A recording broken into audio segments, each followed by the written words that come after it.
Hello everyone, welcome to BPSC mentor. इस video में हम लोग इम्तिहान पब्लिकेशन के प्रैक्टिस सेट नंबर 7 को डिस्कस करेंगे और इस सेट में जैन धर्म, बौद्ध धर्म, महाजनपद काल और मौर्य साम्राज्य से जुड़े 90 अति महत्वपूर्ण प्रश्नों को डिस्कस करेंगे। इम्तिहान पब्लिकेशन का सेट नंबर 1 से 6 तक का वीडियो अपलोड कर दिया गया है, जिसका लिंक आपको डिस्क्रिप्शन बॉक्स में मिल जाएगा। इसके अलावा हमारे चैनल पर आस्था आईएएस, परफेक्शन आईएएस और दृष्टि आईएएस के भी बीपीएससी के प्रैक्टिस सेट्स का वीडियो अपलोड किया जा रहा है, जिसका लिंक आपको डिस्क्रिप्शन बॉक्स में मिल जाएगा। ये वीडियो 69th बीपीएससी पीटी के साथ साथ अदर एग्जाम्स के लिए भी काफी इंपॉर्टेंट है, तो इस वीडियो को पूरा एंड तक जरूर देखें। और अगर आपको ये वीडियो पसंद आता है तो इसे लाइक करें, और अगर आप हमारे चैनल पर नए हैं तो इसे सब्सक्राइब जरूर करें और साथ ही बेल आइकन भी प्रेस कर दें, ताकि आपको हमारे आने वाले नए वीडियोस का नोटिफिकेशन मिल सके। तो आइए शुरू करते हैं सेट के पहले प्रश्न से।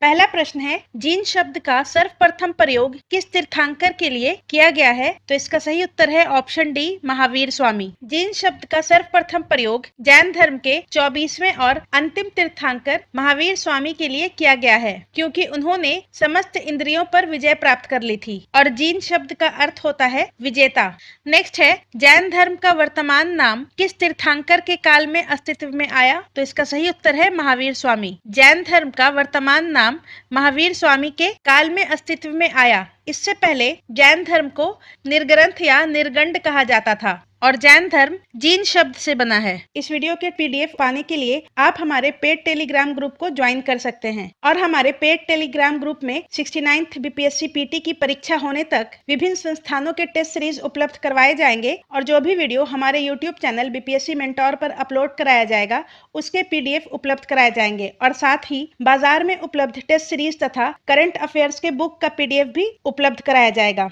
और इस पेड टेलीग्राम ग्रुप में जुड़ने के लिए आपको मात्र 99 रुपीज का शुल्क देना होगा, जिसे आप हमारे यूपीआई आईडी bpscmentor@apl पर पेमेंट करके स्क्रीनशॉट और अपना नाम तथा टेलीग्राम नंबर हमारे व्हाट्सएप नंबर 9599548587 पर भेज सकते हैं और उसके बाद आपको पेड टेलीग्राम ग्रुप में ऐड कर दिया जाएगा। नेक्स्ट है, जैन धर्म तीर्थंकर का अर्थ होता है? तो इसका सही उत्तर है ऑप्शन ए, संसार सागर से पार करने के लिए औरों को मार्ग बताने वाला। और जैन धर्म में कुल 24 तीर्थंकर हुए हैं। पहले तीर्थंकर ऋषभ देव थे और अंतिम तीर्थंकर महावीर स्वामी थे। नेक्स्ट है, पार्श्वनाथ के द्वारा प्रतिपादित महावर्तों में कौन नहीं है? तो इसका सही उत्तर है ऑप्शन ए, ब्रह्मचर्य। पार्श्वनाथ ने 4 महावर्तों का प्रतिपादन किया था, अहिंसा, सत्य, अपरिग्रह और आस्तेय। इसमें ब्रह्मचर्य नहीं था। 5वां महावर्त ब्रह्मचर्य को महावीर स्वामी के द्वारा जोड़ा गया था। नेक्स्ट है, जैन धर्म के 5 महावर्तों में सबसे अधिक महत्व किसे दिया गया है? तो इसका सही उत्तर हो जाएगा ऑप्शन सी, अहिंसा को। जैन धर्म के 5 महावर्त हैं अहिंसा, सत्य, आस्तेय, अपरिग्रह और ब्रह्मचर्य। और जैन धर्म में अहिंसा या किसी प्राणी को ना सताने के व्रत को सबसे अधिक महत्व दिया गया है। नेक्स्ट है, निम्न कथन पर विचार कीजिए। यहाँ पर सही कथन पूछ रहा है। पहला कथन है, जैन धर्म में देवताओं का अस्तित्व स्वीकार किया गया है पर उनका स्थान जीन से नीचे रखा गया है, तो ये कथन सही है। और दूसरा है, महावीर स्वामी का कहना था कि वैदिक अनुष्ठान करने और देवताओं से मदद मांगने से अच्छा है सदाचार का जीवन बिताना और बुरा काम ना करना। ये कथन भी सही है, तो इसका सही उत्तर ऑप्शन सी हो जाएगा। 1 और 2 दोनों, ये दोनों कथन सही है। नेक्स्ट है, ऋग्वेद में किस जैन तीर्थंकरों की चर्चा हुई है? तो इसका सही उत्तर हो जाएगा ऋषभ देव और अरिष्टनेमी, ऑप्शन ए। ऋषभ देव प्रथम तीर्थंकर हैं, जिन्हें आदिनाथ के नाम से भी जाना जाता है, और अरिष्टनेमी 22वें तीर्थंकर हैं और इन दोनों का उल्लेख ऋग्वेद में मिलता है। नेक्स्ट है, जैन धर्म के संस्थापक के रूप में किसे जाना जाता है? तो इसका सही उत्तर हो जाएगा ऋषभ देव। ऋषभ देव को जैन धर्म के संस्थापक, प्रवर्तक एवं पहले तीर्थंकर के रूप में जाना जाता है और इनका प्रतीक चिन्ह सांड था। पार्श्वनाथ 23वें तीर्थंकर थे, महावीर स्वामी 24वें तीर्थंकर थे। नेक्स्ट है, निम्नलिखित में से कौन सा युग असत्य है? महावीर स्वामी का जन्म हुआ था कुंडग्राम में, ये सही है। महावीर स्वामी की मृत्यु पावापुरी में हुई, ये भी सही है। महावीर स्वामी तीर्थंकरों के क्रम में 24वें थे, ये सही है। और महावीर स्वामी को ज्ञान प्राप्त हुआ था सरयुग नदी के तट पर, तो ये गलत है। महावीर स्वामी को 12 वर्ष की कठिन तपस्या के बाद जंभिक ग्राम के समीप ऋजुपालिका नदी के तट पर साल वृक्ष के नीचे तपस्या करते हुए संपूर्ण ज्ञान की प्राप्ति हुई थी, तो इसका सही उत्तर ऑप्शन डी हो जाएगा। नेक्स्ट है, महावीर स्वामी ने अपने उपदेश देने के लिए किस भाषा का प्रयोग करते थे, तो इसका सही उत्तर है ऑप्शन बी, प्राकृत। महावीर स्वामी ने अपना उपदेश प्राकृत भाषा में दिया था। नेक्स्ट है, निम्नलिखित में से कौन सा कथन गलत है। पहला है, 12 वर्षों के कठिन तपस्या के बाद महावीर स्वामी को ज्ञान की प्राप्ति हुई थी, ये सही है। मखली पुत्र गोशाल ने 6 वर्षों तक महावीर के साथ कठोर तप किया, ये सही है। महावीर स्वामी 23वें तीर्थंकर पार्श्वनाथ के शिष्य थे, ये भी सही है। और जैन ग्रंथ भगवती सूत्र में महावीर की तपस्या तथा काया कलेश का वर्णन मिलता है, तो ये कथन गलत है। जैन ग्रंथ आचारंग सूत्र में महावीर की तपस्या तथा काया कलेश का वर्णन है, तो ऑप्शन डी यहाँ पर सही हो जाएगा। और भगवती सूत्र महावीर के जीवन पर प्रकाश डालता है और इसमें 16 महाजनपदों का उल्लेख मिलता है। नेक्स्ट है, महावीर स्वामी के अनुयायियों को मूलतः किस नाम से जाना जाता था, तो इसका सही उत्तर हो जाएगा ऑप्शन बी, निर्ग्रंथ। महावीर स्वामी के अनुयायियों को मूलतः निर्ग्रंथ नाम से जाना जाता था। नेक्स्ट है, निम्न में से किसका संबंध जैन धर्म से नहीं है। मध्यम प्रतिपदा, ये प्रतिपदा नहीं होगा, प्रतिपदा होगा। मध्यम प्रतिपदा अर्थात मध्यम मार्ग या अष्टांगिक मार्ग, इसका संबंध बौद्ध धर्म से है, जबकि अनेकांतवाद, सयादवाद और तीर्थंकर ये तीनों जैन धर्म से संबंधित है। नेक्स्ट है, निम्न कथन पर विचार कीजिए। प्रथम जैन भिक्षुणी चंपा थी, तो ये गलत है। प्रथम जैन भिक्षुणी चंपा नरेश दिग्वाहन की पुत्री चंदना थी। महावीर स्वामी के भिक्षुणी संघ की प्रधान चंदना थी, तो ये सही है। और महावीर स्वामी के प्रथम अनुयायी शामिल बना, तो ये गलत है। महावीर स्वामी का प्रथम अनुयायी उनका दामाद जामिल था या जमाली था, तो ये दो कथन गलत है, तो इसका सही उत्तर ऑप्शन डी हो जाएगा। उपरोक्त में से कोई नहीं, कथन 1 और 3 गलत है। नेक्स्ट है, ज्ञान प्राप्ति के बाद महावीर स्वामी ने अपना प्रथम उपदेश किसे दिया, तो मेघ कुमार को दिया। ऑप्शन डी इसका सही उत्तर हो जाएगा। ज्ञान प्राप्ति के बाद महावीर स्वामी ने अपना प्रथम उपदेश राजगृह के निकट वितुलांचल पहाड़ी पर मेघ कुमार को दिया था और जामिल उनका प्रथम शिष्य था और चंदना प्रथम भिक्षुणी बनी थी। नेक्स्ट है, जैन धर्म के त्रिरत्न में शामिल नहीं है, तो इसका सही उत्तर हो जाएगा सम्यक वाणी। जैन धर्म के त्रिरत्न में सम्यक दर्शन, सम्यक ज्ञान और सम्यक आचरण शामिल है। नेक्स्ट है, कल्प सूत्र में जैन तीर्थंकरों की जीवनी की चर्चा है, जिसकी रचना किसके द्वारा की गई है, तो इसका सही उत्तर हो जाएगा भद्रबाहु के द्वारा। कल्प सूत्र की रचना भद्रबाहु के द्वारा की गई है। नेक्स्ट है, महावीर स्वामी की मृत्यु के पश्चात निम्न में से किसे जैन धर्म का प्रधान बनाया गया, तो इसका सही उत्तर हो जाएगा ऑप्शन सी, सुधर्मन। महावीर स्वामी ने पावा में 11 प्रमुख अनुयायियों के साथ एक संघ की स्थापना की थी और ये शिष्य गणधर कहलाते थे। और महावीर स्वामी की मृत्यु के बाद केवल एक गणधर सुधर्मन ही जीवित बचा था, जो कि जैन धर्म का प्रधान बना। नेक्स्ट है, निम्न कथन पर विचार कीजिए। पहला कथन है, आरंभ में जैन धर्म में मूर्ति पूजा का प्रचलन नहीं था, ये कथन सही है। नेक्स्ट है, दिगंबर संप्रदाय के लोग महावीर एवं अन्य तीर्थंकरों की पूजा आरंभ की, तो ये कथन गलत है, तो इसका सही उत्तर ऑप्शन ए हो जाएगा, केवल एक। यहाँ पर सही कथन पूछ रहा है। दिगंबर संप्रदाय ने नहीं, श्वेतांबर संप्रदाय के लोगों ने महावीर एवं अन्य तीर्थंकरों की पूजा आरंभ की थी। श्वेतांबर अर्थात श्वेत वस्त्र धारण करने वाले और दिगंबर नग्न रहने वाले, और वो स्थूलभद्र के अनुयायी थे। नेक्स्ट है, मोक्ष या निर्वाण के उपरांत जीव जीवन मरण के चक्र से मुक्त होकर अनंत ज्ञान, अनंत दर्शन, अनंत सुख को प्राप्त हो जाता है, जिसे जैन धर्म में कहा जाता है, तो इसका सही उत्तर हो जाएगा ऑप्शन ए, अनंत चतुष्टय। Option A. नेक्स्ट है, निम्न कथन पर विचार कीजिए। यहाँ पर गलत कथन पूछ रहा है। पहला कथन है, जैन ग्रंथ परिशिष्ट पर्वन में यह उल्लेख मिलता है कि मौर्य साम्राज्य में चंद्रगुप्त मौर्य के काल में 12 वर्ष का अकाल पड़ा था, तो ये सही है। चंद्रगुप्त मौर्य ने अपने कार्यकाल में पड़े अकाल से निपटने के लिए असफल रहने पर अपने गुरु भद्रबाहु के साथ कर्नाटक स्थित श्रवणबेलगोला चले गए, जहां वह अपने शरीर का परित्याग किया, तो ये कथन भी सही है।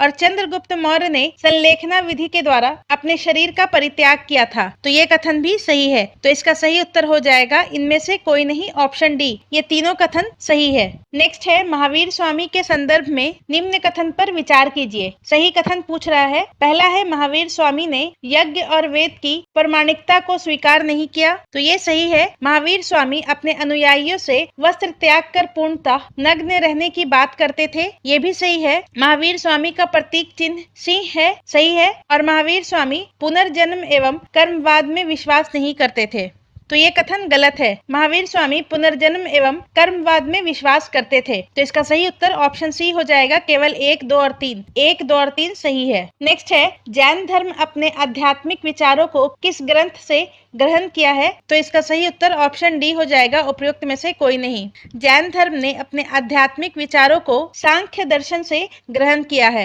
नेक्स्ट है निम्न में से कौन सा कथन गलत है। पहला है जैन धर्म में आत्मा की मान्यता है, तो ये कथन सही है। जैन धर्म के अनुसार कण कण में आत्मा है। नेक्स्ट है मौर्योत्तर युग में मथुरा जैन धर्म का प्रसिद्ध केंद्र था, तो ये कथन भी सही है। मथुरा कला का संबंध जैन धर्म से है, ये भी सही है। जैन धर्म संसार की वास्तविकता को स्वीकार नहीं करता है, तो ये कथन गलत है। जैन धर्म संसार की वास्तविकता को स्वीकार करता है, परंतु सृष्टिकर्ता के रूप में ईश्वर को स्वीकार नहीं करता है, तो इसका सही उत्तर ऑप्शन डी हो जाएगा। नेक्स्ट है निम्न कथन पर विचार कीजिए। पहला कथन है जैन मान्यता अनुसार नारी को भी आध्यात्मिक क्षमता के विकास द्वारा निर्वाण प्राप्त करने का अधिकार है, तो ये कथन सही है। नेक्स्ट है महावीर स्वामी स्त्री के संघ में प्रवेश के समर्थक नहीं थे, तो ये कथन गलत है, तो इसका सही उत्तर ऑप्शन बी हो जाएगा। केवल 2। महावीर स्वामी स्त्री के संघ में प्रवेश के समर्थक थे और महावीर स्वामी के भिक्षुणी संघ की प्रधान चंदना थी। नेक्स्ट है जैन तीर्थंकर एवं उनके प्रतीक चिन्ह का मिलान करें। ऋषभ देव का प्रतीक चिन्ह सांड था, अजीत नाथ का हाथी, संभवनाथ का घोड़ा और अभिनंदन का कपि, तो इसका सही उत्तर ऑप्शन ए हो जाएगा। 1, 2, 3, 4। ऋषभ देव पहले तीर्थंकर थे, अजीत नाथ दूसरे, संभवनाथ तीसरे और अभिनंदन चौथे तीर्थंकर थे। नेक्स्ट है जैन साहित्य को कहा जाता है, तो इसका सही उत्तर हो जाएगा आगम, ऑप्शन ए। जैन साहित्य को आगम कहा जाता है जिसमें 12 अंग, 12 उपांग और 10 प्रकीर्ण, 6 छेद सूत्र, 4 मूल सूत्र, 1 नंदी सूत्र एवं 1 अनुयोग द्वार है। और आगम ग्रंथों की रचना संभवतः श्वेतांबर संप्रदाय के आचार्यों द्वारा महावीर स्वामी के मृत्यु के बाद की गई है। नेक्स्ट है जैन तीर्थंकर एवं उनके प्रतीकों का सही युग्म नहीं है, तो इसका सही उत्तर हो जाएगा ऑप्शन ए नेमिनाथ हिरन। ये गलत है। नेमिनाथ का प्रतीक चिन्ह नील कमल है और ये 21वें तीर्थंकर है। अरिष्ट नेमि ये 22वें तीर्थंकर हैं और इनका प्रतीक चिन्ह शंख है। पार्श्वनाथ ये 23वें तीर्थंकर हैं और इनका प्रतीक चिन्ह सर्फ है, मतलब के सांप का फन। और महावीर स्वामी ये 24वें और आखिरी तीर्थंकर है और इनका प्रतीक चिन्ह सिंह है, तो इसका सही उत्तर ऑप्शन ए हो जाएगा। नेक्स्ट है निम्न कथन पर विचार कीजिए। पहला कथन है श्वेतांबर मोक्ष प्राप्त करने के लिए वस्त्र त्याग आवश्यक नहीं मानते थे, जबकि दिगंबर आवश्यक मानते थे। ये कथन सही है। श्वेतांबर इसी जीवन में स्त्रियों को निर्वाण का अधिकारी मानते थे, जबकि दिगंबर इसका निषेध करते थे। ये भी सही है। नेक्स्ट है दिगंबर महावीर को अविवाहित मानते थे, जबकि श्वेतांबर के अनुसार वे विवाहित थे। ये कथन भी सही है। नेक्स्ट है श्वेतांबर 19वें तीर्थंकर को स्त्री मानते हैं, जबकि दिगंबर उसे पुरुष मानते हैं। ये कथन भी सही है। और जैन धर्म के 19वें तीर्थंकर मल्लीनाथ हैं और इनका प्रतीक कलश है। यहाँ पर ये चारों कथन सही है, तो इसका सही उत्तर ऑप्शन डी हो जाएगा। उपयुक्त सभी। नेक्स्ट है जैन तीर्थंकर के संबंध में विचार कीजिए। यहाँ पर असत्य कथन पूछ रहा है। पहला कथन है 23वें जैन तीर्थंकर पार्श्वनाथ का जन्म वाराणसी में हुआ था। ये कथन सही है। प्रथम जैन तीर्थंकर ऋषभ देव का जन्म अयोध्या में हुआ था, जबकि मृत्यु या निर्वाण अट्ठवाय या अष्टपद में हुई थी, तो ये कथन भी सही है। जैन अनुश्रुति के अनुसार ऋषभ देव का जन्म अयोध्या में हुआ था और ऋषभ देव जैन धर्म के संस्थापक, प्रवर्तक एवं पहले तीर्थंकर हैं और इनकी मृत्यु अट्ठवाय या कैलाश पर्वत पर हुई थी। महावीर स्वामी की मृत्यु या निर्वाण मल्ल राजा सृष्टिपाल के राजप्रसाद में हुआ था। ये कथन भी सही है। महावीर स्वामी का जन्म वैशाली के निकट कुंडग्राम में हुआ था और इनकी मृत्यु मल्ल राजा सृष्टिपाल के राजप्रसाद, जो कि पावापुरी नालंदा में स्थित है, में हुआ था। तो इसका सही उत्तर ऑप्शन डी हो जाएगा। उपयुक्त में से कोई नहीं। ये तीनों कथन सही है। नेक्स्ट है निम्नलिखित में से कौन जैन तीर्थंकर नहीं था, तो इसका सही उत्तर है ऑप्शन डी मखली गोशाल। मखली गोशाल जैन तीर्थंकर नहीं थे। ये आजीवक संप्रदाय के संस्थापक थे और आजीवक संप्रदाय नियति की अटलता में विश्वास करता है और गया में स्थित बराबर की गुफाओं का संबंध आजीवक संप्रदाय से है। वासुपूज्य 12वें जैन तीर्थंकर थे, अनंतनाथ 14वें जैन तीर्थंकर थे और धर्मनाथ 15वें जैन तीर्थंकर थे। नेक्स्ट है द्वितीय जैन संगीति की अध्यक्षता किसने की थी? तो इसका सही उत्तर हो जाएगा देवार्धी क्षमा शर्मन ने, ऑप्शन सी। द्वितीय जैन संगति 6ठी शताब्दी में 512 ईस्वी में वल्लभी गुजरात में हुई थी और इसकी अध्यक्षता देवार्धी क्षमा शर्मन ने की थी। नेक्स्ट है प्रथम जैन संगति के समय मगध का शासक कौन था? तो चंद्रगुप्त मौर्य था। प्रथम जैन संगति 322 ईसा पूर्व में पाटलिपुत्र में संपन्न हुई थी और इसकी अध्यक्षता स्थूलभद्र द्वारा की गई थी और उस समय मगध में मौर्य वंश का शासन था और चंद्रगुप्त मौर्य शासक था। नेक्स्ट है सिद्धार्थ या गौतम बुद्ध के प्रथम गुरु कौन थे? तो इसका सही उत्तर है अलार कलाम। गौतम बुद्ध के प्रथम गुरु अलार कलाम थे और यहाँ से इन्होंने सांख्य दर्शन की शिक्षा ग्रहण की थी। नेक्स्ट है गौतम बुद्ध ने अपने जीवन के सर्वाधिक उपदेश कहाँ दिया था? तो इसका सही उत्तर है श्रावस्ती में, ऑप्शन डी। नेक्स्ट है निम्न कथन पर विचार कीजिए। पहला है बुद्ध ने तप्पुस तथा मल्लिक, तो यहाँ पर तपस्सु तथा भल्लिक होगा। तपस्सु तथा भल्लिक नामक दो व्यक्ति को सर्वप्रथम अपना शिष्य बनाया, तो ये सही है। बुद्ध ने अपना प्रथम उपदेश ऋषिपत्नम में दिया था, तो ये कथन भी सही है। बुद्ध ने अपना प्रथम उपदेश सारनाथ, जिसे ऋषिपत्नम या मृगदाव के नाम से भी जाना जाता है, वहाँ 5 ब्राह्मणों को दिया था और बौद्ध ग्रंथों में इसे धर्म चक्र प्रवर्तन के नाम से जाना जाता है। नेक्स्ट है गौतम बुद्ध द्वारा अपने धर्म में दीक्षित किया जाने वाला अंतिम व्यक्ति सुभद्र था, तो ये कथन भी सही है। यहाँ पर पूछ रहा है गलत कथन, तो इसका सही उत्तर ऑप्शन डी हो जाएगा, उपयुक्त में से कोई नहीं। ये तीनों कथन सही है। नेक्स्ट है गौतम बुद्ध ने निम्न में कहा संघ की स्थापना किया था? तो इसका सही उत्तर है ऑप्शन सी। गौतम बुद्ध ने सारनाथ में 5 सन्यासियों के साथ संघ की स्थापना की थी। नेक्स्ट है गौतम बुद्ध के संघ में प्रवेश करने वाली प्रथम महिला थी? तो इसका सही उत्तर है ऑप्शन सी, महाप्रजापति गौतमी। और महाप्रजापति गौतमी गौतम बुद्ध की मौसी थी और इन्हें संघ में गौतम बुद्ध के शिष्य आनंद द्वारा प्रार्थना करने पर प्रवेश कराया गया था।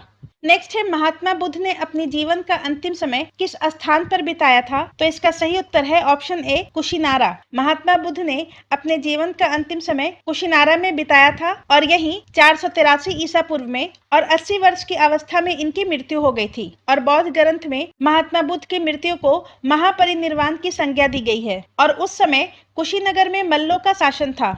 नेक्स्ट है महात्मा बुद्ध ने सांसारिक दुखों के संबंध में कितने आर्य सत्यों का उपदेश दिया था? तो 4 आर्य सत्यों का उपदेश दिया था, ऑप्शन बी। और वो 4 आर्य सत्य हैं दुख, दुख समुदाय, दुख निरोध और दुख निरोध गामिनी प्रतिपदा। और सांसारिक दुखों की मुक्ति हेतु बुद्ध ने अष्टांगिक मार्ग का प्रतिपादन किया था। नेक्स्ट है महात्मा बुद्ध द्वारा प्रतिपादित अष्टांगिक मार्ग में निम्न में से कौन शामिल नहीं है? तो इसका सही उत्तर हो जाएगा सम्यक ज्ञान। महात्मा बुद्ध ने सांसारिक दुखों से मुक्ति के लिए अष्टांगिक मार्ग का प्रतिपादन किया था, जो इस प्रकार है: सम्यक दृष्टि, सम्यक संकल्प, सम्यक वाणी, सम्यक कर्मांत, सम्यक आजीव, सम्यक व्यायाम, सम्यक स्मृति और सम्यक समाधि। इसमें सम्यक ज्ञान शामिल नहीं है।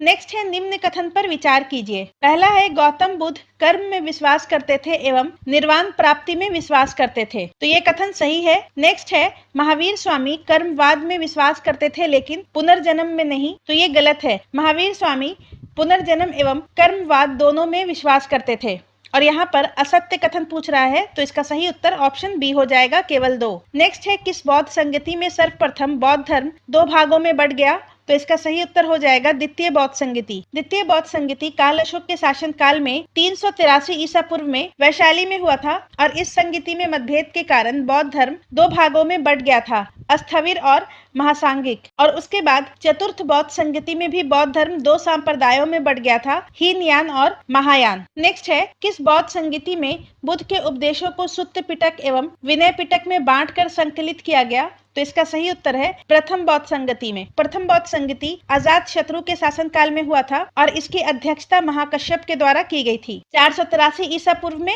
राजगृह में। और इस संगति में बुद्ध के उपदेशों को 2 पिटक में सुत्त पिटक जो कि आनंद के द्वारा संकलित किया गया है और विनय पिटक जो कि उपाली के द्वारा संकलित किया गया है। नेक्स्ट है कनिष्क के शासन काल में हुए बौद्ध संगति की अध्यक्षता किसने किया था? तो इसका सही उत्तर है वसुमित्र ने। और कनिष्क के शासन काल में चौथी बौद्ध संगति लगभग ईसा के प्रथम शताब्दी में संपन्न हुई थी और इसकी अध्यक्षता वसुमित्र के द्वारा की गई थी और इसके उपाध्यक्ष अश्वघोष थे और चौथी बौद्ध संगति कश्मीर के कुंडल वन में हुआ था। महाकश्यप ने पहली बौद्ध संगति की अध्यक्षता की थी। वसुमित्र ने चौथी, मोगलीपुत्तिस ने तीसरी और अश्वघोष चौथी बौद्ध संगति के उपाध्यक्ष थे। नेक्स्ट है निर्वाण बौद्ध धर्म का परम लक्ष्य है जिसका अर्थ है, तो इसका सही उत्तर हो जाएगा ऑप्शन सी, दीपक का बुझ जाना। निर्वाण बौद्ध धर्म का परम लक्ष्य है जिसका शाब्दिक अर्थ दीपक का बुझ जाना होता है, अर्थात जीवन मरण चक्र से मुक्त हो जाना। नेक्स्ट है समान मनुष्यों के लिए महात्मा बुद्ध ने जिस धर्म का उपदेश दिया है उसे कहा गया, तो इसका सही उत्तर हो जाएगा उपासक धर्म, ऑप्शन ए। समान मनुष्यों के लिए बुद्ध ने जिस धर्म का उपदेश दिया उसे उपासक धर्म कहा जाता है। नेक्स्ट है बौद्ध धर्म के त्रिरत्न है, तो बौद्ध धर्म के त्रिरत्न बुद्ध, संघ और धम्म है, ऑप्शन बी इसका सही उत्तर हो जाएगा। नेक्स्ट है महात्मा बुद्ध द्वारा स्थापित संघ के अधिवेशन के लिए कम से कम कितने भिक्षुओं की उपस्थिति आवश्यक थी, तो 20, ऑप्शन बी। महात्मा बुद्ध द्वारा स्थापित संघ के अधिवेशन के लिए कम से कम 20 भिक्षुओं की उपस्थिति आवश्यक थी। नेक्स्ट है बौद्ध संघ के संदर्भ में निम्न कथन पर विचार कीजिए। पहला कथन है यह गणतंत्र प्रणाली पर आधारित था, ये कथन सही है, और संघ में ऋणी व्यक्तियों का भी प्रवेश संभव था, तो ये कथन गलत है। संघ में अल्पायु, चोर, हथियारों, ऋणी व्यक्ति, राजा के सेवक, दास तथा रोगी व्यक्तियों का प्रवेश वर्जित था, तो इसका सही उत्तर ऑप्शन ए हो जाएगा। यहाँ पर सत्य कथन पूछ रहा है। नेक्स्ट है सिद्धार्थ जब कपिलवस्तु की सैर पर निकले तो उन्हें निम्न में से कौन सा दृश्य नहीं दिखा। सिद्धार्थ जब कपिलवस्तु की सैर पर निकले थे तो उन्होंने बारी बारी 4 दृश्यों को देखा था। पहला, बूढ़ा व्यक्ति, दूसरा एक रोगी व्यक्ति, तीसरा एक शव को ले जाते रोते चिल्लाती भीड़, तथा चौथा एक खुशहाल सन्यासी। इसमें लाचार महिला शामिल नहीं थी, ऑप्शन डी इसका सही उत्तर हो जाएगा। नेक्स्ट है निम्न में से कौन सा कथन असत्य है। पहला कथन है प्रथम बौद्ध संगति में बौद्ध के उपदेशों का संकलन सुत्त पिटक एवं विनय पिटक में किया गया, तो ये सही है। विनय पिटक की रचना उपाली द्वारा की गई, ये भी सही है। सुत्त पिटक की रचना आनंद द्वारा की गई, ये भी सही है। और अभिधम्म पिटक में बौद्ध संघ के नियमों का विवरण मिलता है, तो ये कथन गलत है। अभिधम्म पिटक में महात्मा बुद्ध के उपदेशों एवं सिद्धांतों तथा बौद्ध मतों की दार्शनिक व्याख्या की गई है, और इसका संकलन अशोक के समय तृतीय बौद्ध संगति में मोगलीपुत्तिस ने किया था, तो इसका सही उत्तर ऑप्शन डी हो जाएगा। बौद्ध संघ के नियमों का वर्णन विनय पिटक में किया गया है, और सुत्त पिटक में बौद्ध धर्म के सिद्धांतों का उल्लेख है। नेक्स्ट है महासांघिक संप्रदाय की स्थापना किसने किया था, तो इसका सही उत्तर हो जाएगा ऑप्शन सी, महाकश्यप ने। द्वितीय बौद्ध संगति में पूर्वी एवं पश्चिमी गुट के भिक्षुओं के मतभेद के कारण बौद्ध धर्म स्थविर एवं महासांघिक 2 गुटों में विभाजित हो गया था, और महासांघिक संप्रदाय के संस्थापक महाकश्यप थे। नेक्स्ट है निम्न कथन पर विचार कीजिए। यहाँ पर सत्य कथन पूछ रहा है। पहला कथन है जैन धर्म एवं बौद्ध धर्म दोनों में आत्मा की परिकल्पना की गई है, तो ये कथन गलत है। जैन धर्म में आत्मा की मान्यता है, जबकि बौद्ध धर्म मूलतः अनीश्वरवादी है, इसमें आत्मा की परिकल्पना नहीं की गई है। जैन धर्म एवं बौद्ध धर्म दोनों में पुनर्जन्म की मान्यता नहीं है, तो ये भी गलत है। जैन धर्म एवं बौद्ध धर्म दोनों धर्मों में पुनर्जन्म की परिकल्पना की गई है, और दोनों धर्मों में कर्म के सिद्धांत को स्वीकारा गया है, तो इसका सही उत्तर ऑप्शन डी हो जाएगा, ना तो 1 ना ही 2, ये दोनों कथन गलत है। नेक्स्ट है निम्न कथन पर विचार कीजिए। यहाँ पर सही कथन पूछ रहा है। पहला है भारत में उपासना की जाने वाली प्रथम मूर्ति संभवतः बुद्ध की थी, ये सही है। बुद्ध की प्रथम मूर्ति का निर्माण गांधार कला में की गई थी, तो ये गलत है। बुद्ध के प्रथम मूर्ति का निर्माण मथुरा कला में किया गया था, और बुद्ध की सर्वाधिक मूर्तियों का निर्माण मथुरा कला में की गई थी, तो ये गलत है। बुद्ध की सर्वाधिक मूर्तियों का निर्माण गांधार कला में किया गया था, और बौद्ध धर्म की महायान शाखा द्वारा बुद्ध मूर्ति पूजा की जाती है, तो इसका सही उत्तर हो जाएगा ऑप्शन बी, केवल 1। यहाँ पर केवल 1 कथन सही है। नेक्स्ट है विज्ञानवाद या योगाचार की स्थापना ईसा की 3री शताब्दी में किसके द्वारा की गई, तो इसका सही उत्तर हो जाएगा मैत्रेय नाथ के द्वारा। चतुर्थ बौद्ध संगति में बौद्ध धर्म हीनयान और महायान 2 भागों में बट गया था, और आगे चलकर हीनयान संप्रदाय 2 भागों में वैभाषिक एवं स्वतांत्रिक में बट गया, और महायान संप्रदाय भी 2 भागों में बट गया, शून्यवाद और विज्ञानवाद। शून्यवाद के प्रवर्तक नागार्जुन थे, और विज्ञानवाद के प्रवर्तक मैत्रेय नाथ थे। नेक्स्ट है बुद्ध के जीवन की महत्वपूर्ण घटनाओं एवं उससे संबंधी स्थल का मिलान करें। बुद्ध का जन्म लुम्बिनी में हुआ था। ज्ञान की प्राप्ति बोधगया में, प्रथम प्रवचन सारनाथ में और महापरिनिर्वाण कुशीनगर में। तो इसका सही उत्तर ऑप्शन डी हो जाएगा 2, 3, 4, 1। नेक्स्ट है बौद्ध धर्म में कमल चिन्ह का संबंध है। तो इसका सही उत्तर हो जाएगा बुद्ध के जन्म से, ऑप्शन ए। और गौतम बुद्ध के गृह त्याग का चिन्ह है अश्व। गौतम बुद्ध के ज्ञान प्राप्ति का चिन्ह पीपल या बोधि वृक्ष है और प्रथम प्रवचन का चिन्ह है पद चिन्ह। और गौतम बुद्ध के मृत्यु या महापरिनिर्वाण का चिन्ह स्तूप है। नेक्स्ट है गौतम बुद्ध के संदर्भ में निम्न में से कौन सा कथन गलत है। पहला है बौद्ध संघ में भिक्षुनी के रूप में स्त्रियों के प्रवेश की अनुमति बुद्ध द्वारा वैशाली में दी गई थी। तो ये सही है। गौतम बुद्ध को एशिया की ज्योति पुंज के रूप में जाना जाता है। ये भी सही है। क्षणिकवाद का प्रतिपादन बुद्ध द्वारा किया गया था। ये भी कथन सही है। और बुद्ध ने अपने जीवन की अंतिम वर्षा ऋतु कुशीनारा में बिताई थी। तो ये गलत है। बुद्ध ने अपने जीवन की अंतिम वर्षा ऋतु वैशाली में बिताई थी, जबकि बुद्ध की मृत्यु कुशीनारा में हुई थी। तो इसका सही उत्तर ऑप्शन डी हो जाएगा। नेक्स्ट है गौतम बुद्ध को एक देवता का स्थान निम्न में से किस राजा के समय प्राप्त हुआ। तो कनिष्क के समय में। चौथी बौद्ध संगति कनिष्क के काल में हुई थी, जिसमें बौद्ध धर्म हीनयान तथा महायान संप्रदाय में विभाजित हो गया था। हीनयान में गौतम बुद्ध को महापुरुष माना जाता था, जबकि महायान में गौतम बुद्ध को देवता के रूप में स्थापित किया गया। नेक्स्ट है बुद्ध के जन्म के पूर्व लगभग 6ठी शताब्दी ईसा पूर्व में भारतवर्ष कितने महाजनपदों में बंट गया था। तो इसका सही उत्तर है 16। बुद्ध के जन्म के पूर्व लगभग 6ठी शताब्दी ईसा पूर्व में भारत 16 महाजनपदों में बटा हुआ था, जिसका उल्लेख बौद्ध ग्रंथ अंगोत्तर निकाय में किया गया है। नेक्स्ट है एकमात्र महाजनपद अस्मक जो दक्षिण भारत में था किस नदी के किनारे स्थित था। तो ये गोदावरी नदी के तट पर स्थित था। और अस्मक की राजधानी पोतन या पोटली थी। और पुराणों से यह पता चलता है कि अस्मक के राजतंत्र की स्थापना इक्ष्वाकु वंशी शासकों के द्वारा किया गया था। नेक्स्ट है जैन धर्म के किस ग्रंथ में 16 महाजनपदों की सूची मिलती है। तो इसका सही उत्तर हो जाएगा ऑप्शन बी भगवती सूत्र। 16 महाजनपदों की सूची बौद्ध धर्म तथा जैन धर्म ग्रंथों से मिलती है, बौद्ध धर्म के अंगोत्तर निकाय और जैन धर्म के भगवती सूत्र से। नेक्स्ट है निम्न में से किस महाजनपद में गणतंत्रात्मक व्यवस्था विद्यमान थी। तो इसका सही उत्तर है ऑप्शन ए वज्जी और मल। 6ठी शताब्दी ईसा पूर्व में महाजनपद 2 प्रकार के थे, राजतंत्रात्मक और गणतंत्रात्मक राज्य, जिसमें वज्जी और मल गणतंत्रात्मक थे, जबकि बाकी के 14 महाजनपद राजतंत्रात्मक थे। नेक्स्ट है अंग महाजनपद का सबसे प्राचीनतम उल्लेख कहाँ मिलता है। तो अथर्ववेद में मिलता है, ऑप्शन बी। और अंग उत्तरी बिहार का आधुनिक भागलपुर एवं मुंगेर जिला के अंतर्गत आता है। इसकी राजधानी चंपा थी और चंपा का प्राचीन नाम मालिनी था। नेक्स्ट है अंग को किस मगध शासक ने जीतकर अपने राज्य में मिला लिया। तो इसका सही उत्तर हो जाएगा ऑप्शन ए बिंबिसार। हर्यक वंश के राजा बिंबिसार ने अंग को मगध में मिला लिया था और उस समय अंग का राजा ब्रह्मदत्त था। नेक्स्ट है सही मिलान करें। एक तरफ महाजनपद है और दूसरी तरफ उसकी राजधानी है। अवंती की राजधानी उज्जैन, वत्स की कौशाम्बी, कोसल की श्रावस्ती, अश्मक का पोटली, कंबोज का हाटक। तो इसका सही उत्तर ऑप्शन डी हो जाएगा 1, 2, 4, 5, 3। नेक्स्ट है किस मगध शासक ने महात्मा बुद्ध की सेवा में राजवैद्य जीवक को भेजा था। तो इसका सही उत्तर हो जाएगा ऑप्शन ए बिंबिसार ने। नेक्स्ट है हर्यक वंश का अंतिम शासक कौन था। तो नागदशक था, ऑप्शन सी। हर्यक वंश की स्थापना बिंबिसार ने की थी और हर्यक वंश का अंतिम शासक उदयन का पुत्र नागदशक था। और हर्यक वंश के बाद मगध पर शिशुनाग वंश की स्थापना होती है। नेक्स्ट है मगध के शासक काल अशोक ने मगध की राजधानी वैशाली से हटाकर कहाँ स्थापित की थी। तो इसका सही उत्तर हो जाएगा ऑप्शन सी पाटलिपुत्र। शिशुनाग वंश के संस्थापक शिशुनाग ने मगध की राजधानी को पाटलिपुत्र से हटाकर वैशाली स्थापित की थी, लेकिन बाद में काल अशोक ने पुनः वैशाली से हटाकर राजधानी को पाटलिपुत्र स्थापित किया। नेक्स्ट है मगध पर शासन करने वाला सबसे प्राचीनतम वंश है। तो बृहद्रथ है।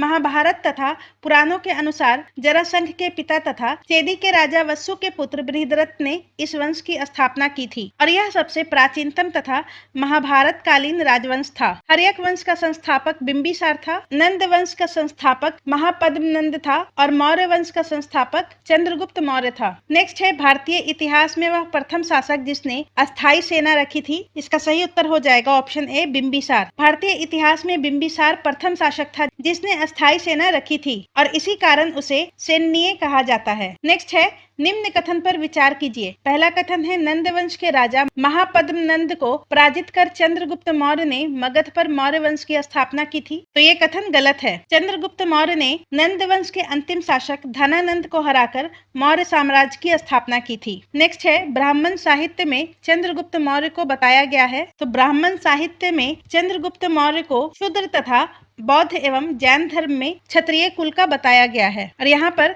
गलत कथन पूछ रहा है, तो इसका सही उत्तर ऑप्शन ए हो जाएगा। नेक्स्ट है किस ग्रंथ में चंद्रगुप्त मौर्य के लिए वृषल शब्द का उपयोग किया गया है? तो इसका सही उत्तर हो जाएगा ऑप्शन डी, मुद्रा राक्षस। विशाख दत्त की पुस्तक मुद्रा राक्षस में चंद्रगुप्त मौर्य को वृषल कहा गया है। नेक्स्ट है किस अभिलेख से ज्ञात होता है कि चंद्रगुप्त मौर्य का साम्राज्य विस्तार पश्चिमी भारत में भी था? तो इसका सही उत्तर हो जाएगा रुद्रदामन के जूनागढ़ अभिलेख से। नेक्स्ट है भारतीय इतिहास में किसे मुक्तिदाता के रूप में जाना जाता है? तो इसका सही उत्तर ऑप्शन बी हो जाएगा, चंद्रगुप्त मौर्य। पश्चिमोत्तर सीमांत प्रांत को सबसे पहले यूनानियों की गिरफ्त से मुक्त कराने के कारण चंद्रगुप्त मौर्य को भारतीय इतिहास में मुक्तिदाता के रूप में जाना जाता है। नेक्स्ट है मेगास्थनीज अपनी पुस्तक इंडिका में भारतीय को कितने श्रेणियों में विभाजित किया? तो मेगास्थनीज ने अपनी पुस्तक इंडिका में भारतीय समाज को 7 श्रेणी में विभाजित किया था, ऑप्शन बी। और वो 7 श्रेणी है दार्शनिक, किसान, अहिर, कारीगर, सैनिक, निरीक्षक एवं सभासद। नेक्स्ट है चंद्रगुप्त मौर्य ने कब सेलुकस निकेटर को हराया था? तो चंद्रगुप्त मौर्य ने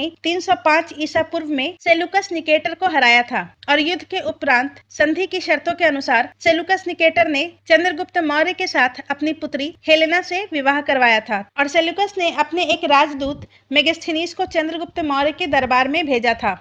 नेक्स्ट है चंद्रगुप्त मौर्य और सेलुकस निकेटर के बीच युद्ध का वर्णन निम्न में से किसने किया? तो इसका सही उत्तर हो जाएगा ऑप्शन डी, एप्पियानस ने। 305 ईसा पूर्व में चंद्रगुप्त मौर्य और सेलुकस निकेटर के बीच युद्ध हुआ था और इसका वर्णन एप्पियानस ने किया था। नेक्स्ट है निम्न में से किसे मौर्य दरबार में मेगास्थनीज का उत्तराधिकारी माना जाता है? तो इसका सही उत्तर हो जाएगा ऑप्शन बी, डाइमेकस। एस्ट्रेबो के अनुसार सीरियन नरेश एंटियोकस ने बिंदुसार के दरबार में डाइमेकस नामक राजदूत भेजा था और इसे ही मेगास्थनीज का उत्तराधिकारी माना जाता है। नेक्स्ट है चाणक्य के उत्तराधिकारी निम्न में से कौन बना? तो इसका सही उत्तर हो जाएगा राधागुप्त। चाणक्य का उत्तराधिकारी राधागुप्त बना था और चाणक्य को कौटिल्य या विष्णुगुप्त के नाम से भी जाना जाता है और चाणक्य के पुस्तक का नाम है अर्थशास्त्र। नेक्स्ट है अशोक ने अपने राज्य अभिषेक के कितने वर्ष पश्चात कलिंग पर आक्रमण किया था? तो इसका सही उत्तर है 8वें वर्ष के पश्चात, ऑप्शन ए। अशोक ने अपने राज्य अभिषेक के 8वें वर्ष लगभग 261 ईसा पूर्व में कलिंग पर आक्रमण किया था और हाथी गुफा अभिलेख से ये पता चलता है कि कलिंग पर नंद राजा नामक एक राजा का शासन था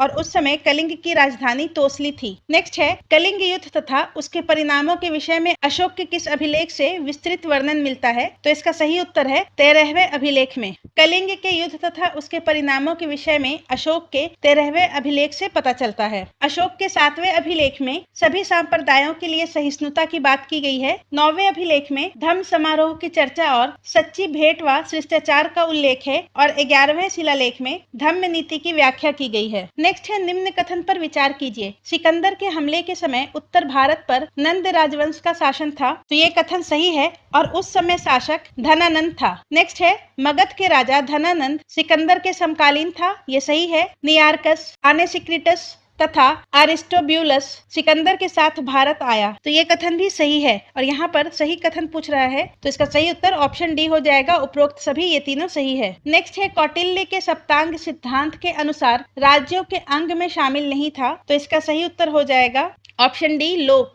कौटिल्य ने अपने पुस्तक अर्थशास्त्र में सप्तांग के सिद्धांत का वर्णन किया था और इसके अनुसार राज्य के 7 अंग होते थे जो इस प्रकार है: राजा, अमात्य, जनपद, दुर्ग, कोष, दंड एवं मित्र। इसमें लोक शामिल नहीं था। नेक्स्ट है अशोक ने अपने राज्य अभिषेक के कितने वर्ष पश्चात बोध गया की यात्रा की थी? तो 10वें वर्ष के बाद। अशोक ने अपने राज्य अभिषेक के 10वें वर्ष के बाद बोध गया, 12वें वर्ष के बाद निगाली सागर एवं 20वें वर्ष में लुम्बिनी की यात्रा की थी और अशोक के बोध गया की यात्रा का उल्लेख भाब्रू लघु अभिलेख में मिलता है। नेक्स्ट है किस शिलालेख में अशोक के धर्म का उल्लेख मिलता है? तो भाबरू शिलालेख में। अशोक के धर्म का उल्लेख भाबरू शिलालेख में मिलता है। नेक्स्ट है, निम्न में से कौन सा कथन गलत है? पहला है, अशोक के 7वें स्तंभ में आजीवकों का उल्लेख किया गया है, तो ये सही है। भारत में शिलालेख का प्रचलन सर्वप्रथम अशोक ने किया, ये भी सही है। अशोक के, यहाँ पर अश्मायिक नहीं होगा, अरामाइक होगा।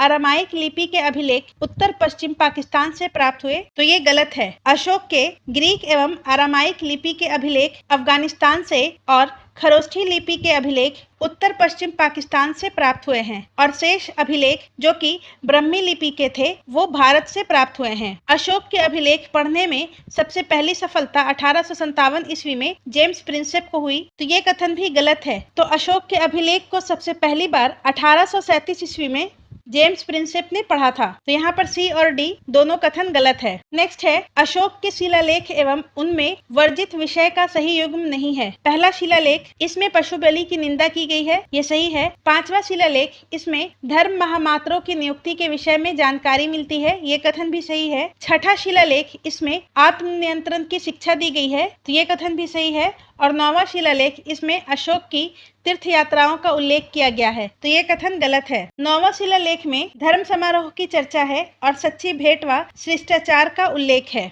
तो इसका सही उत्तर ऑप्शन डी हो जाएगा। नेक्स्ट है, मौर्य काल में वह कर जो अनाज के रूप में ना लेकर नकद रूप में लिया जाता था उसे कहा जाता है, तो इसका सही उत्तर है हिरण्य, ऑप्शन ए। मौर्य काल में वह कर जो अनाज के रूप में ना लेकर नकद रूप में लिया जाता था उसे हिरण्य कहा जाता था। परनय आपातकालीन कर था और प्रवेश आयात कर था जो कि 20% था और परिहारिक राजस्व मुक्त भूमि को कहा जाता था। तो आज की वीडियो में बस इतने ही। अगले वीडियो में हम लोग इम्तिहान पब्लिकेशन के सेट नंबर 8 को डिस्कस करेंगे। धन्यवाद।